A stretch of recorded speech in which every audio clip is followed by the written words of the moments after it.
शकतात का? हो, तुम्ही इथं संवाद करण्यासाठी बसू शकता.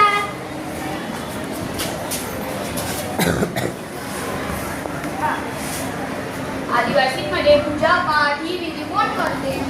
आदिवासींमध्ये पूजा पाठ ही विधी धवलेरी नावाची स्त्री करत असते. आपल्यामध्ये जसे पुरोहित लग्न लावून देण्याचे काम किंवा इतर पूजा पाठ विधीचे काम करत असतात, तसेच त्यांच्यामध्ये धवलेरी नावाची ही स्त्री ते काम करत असते. अगं ताई, हे तुम्ही काय करत आहात? आम्ही वारली चित्र काढत आहोत. आम्ही वारली चित्रकला याबद्दल चर्चा करत आहोत. तूही आमच्यामध्ये सहभागी हो ना? हो ताई. वारली चित्र वारली आदिवासी कशावर अवलंबून असते? वारली आदिवासी निसर्गातील पदार्थांवर, फळं, फुलं इत्यादीवर अवलंबून असतात. वारली आदिवासीचे कलेचे घटक कोणकोणते आहेत? वारली आदिवासींचे कलेचे घटक नृत्य, वादन, मुखवटे बनवणे किंवा वारली चित्र काढणे हे त्यांचे कलेचे घटक आहेत. नेमकं वारली आदिवासी लोक म्हणजे काय? वारली आदिवासी लोक म्हणजे ठाणे, पालघर या जिल्ह्यातील सह्याद्री पर्वताच्या भागामध्ये ते राहतात. ते अशा बांधवांना वारली आदिवासी बांधव असे म्हणतात. वारली आदिवासींच्या दागिन्यांना काय म्हणतात? हे बघा, आम्ही तुम्हाला वारली आदिवासींच्या दागिन्यांचे चित्र दाखवत आहोत व त्याचे नाव सांगत आहोत. हे बघा, याला निष्क असे म्हणतात. यांना कडके असे म्हणतात. माझी मैत्रीण तुम्हाला अधिक माहिती देईल याच्याबद्दल. हे बघा मित्रांनो, हे आहे कडके. आपण या कडक्यांना हाताच्या दंडात घालतो. अगं ताई, वारली आदिवासी लोकांचा पोशाख कसा असतो? वारली आदिवासी लोकांचा पोशाख, बहिणी भगिनींचा पोशाख इथपर्यंत गुडघ्यापर्यंत धोतर किंवा लुगडं नेसतात त्या, व ते निष्क म्हणजे आपल्यामध्ये जसं नेकलेस घालतो आपण तसं ते निष्क हे परिधान करत असतात.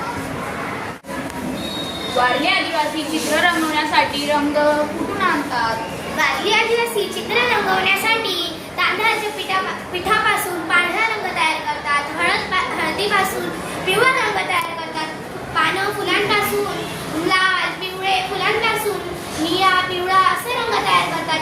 पानांपासून हिरवा रंग तयार करतात व ते रंग ते त्यांच्या या चित्रामध्ये रंग भरण्यासाठी वापरतात. ते नैसर्गिकरित्या रंग तयार करतात. वारली आदिवासी कुठे राहतात?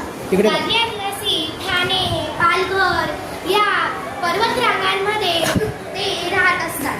वारली ही चित्रकला फक्त वारली आदिवासी लोकांमध्ये नव्हे तर संपूर्ण जगभरात प्रसिद्ध आहे. वारली चित्रकलामध्ये वेगवेगळ्या प्रकारच्या आकारांचा समावेश असतो, जसे की गोल, अंडाकृती, त्रिकोण, चौकोन अशा काही वेगवेगळ्या प्रकारच्या आकृतींचा समावेश असतो. मी तुम्हाला काही नमुने देखील दाखवते. या पर्स, पाऊच वगैरेंवर ही चित्रकला केलेली आहे. हे बघा, हे वारली चित्र आहे. हे तुम्हाला माहीतच असेल. हे वारली चित्र इतर डिझाईन्स मध्ये या पर्सवर काढलेले आहे. हे तुम्हाला दिसत असेल. वारली आदिवासींच्या कला त्या भारतात संपूर्ण प्रसिद्ध आहे. ते वारली आदिवासी लोकांपुरताच नव्हे तर ती अख्ख्या जगात डिझाईन्स, नक्षीकामांमध्ये उपयोग केला जातो. तुम्ही इथे बघितलं असेल, इथं त्याचे चित्र काढलेले आहे.